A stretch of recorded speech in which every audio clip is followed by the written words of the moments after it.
Hello again, everybody. Here I am with your daily dose of Doric. The day's poem is Where Are Jock Thomson's Bairns?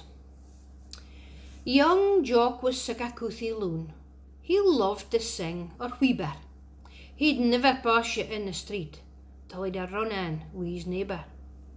She was a hoity-toity dame and fancied her bar a recht wheel. "Hey, wifey, foo are you doing?" Jock cried on his way to the squeal. Well, the dame thought she'd been fair insulted. Does one know to whom they address? She just loved to put bairns in their places and thrived on the power, I would guess. Jock hung his head. He didna ken why. He'd only asked who she was doing.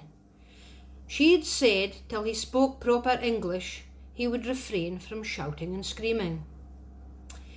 He reached the squeal gate and got a big ache, fin he found a manny slumpet ower. He didna look weel. His face was pure fight. It was his new dominie, Mr. Power. He had to act quick to save Mr. Power. He'd just done first aid with the cubs. So he opened his sark and slackened his tie and shoved his jacket atween him and the dubs.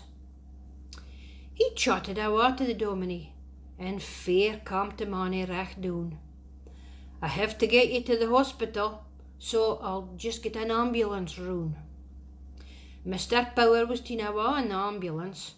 "It's his heart," a paramedic did say. Then somebody shouts, "Jock's a hero!" His quick thinking has fair saved the day. The lousing time bell couldna come soon enough. Jock ran all the way home to his mam. The whole school had deemed him a hero. He'd saved Mr. Power and stayed calm. But fin he burst into his living room, his bottom jaw dropped to the ground, for the hoity-toity wifey he'd insulted was grassing him up to his mum. The wifey stood and looked humble. "One owes you an apology, young man. My name's Mrs. Power, your headmaster's wife. Oh, please forgive me if you can. One acted in great haste this morning. One didn't understand what you said. I'm so grateful you arrived on the scene first.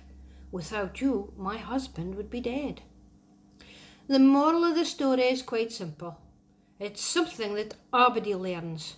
Never ever judge a book by its cover. For where are Jock Thomson's bairns?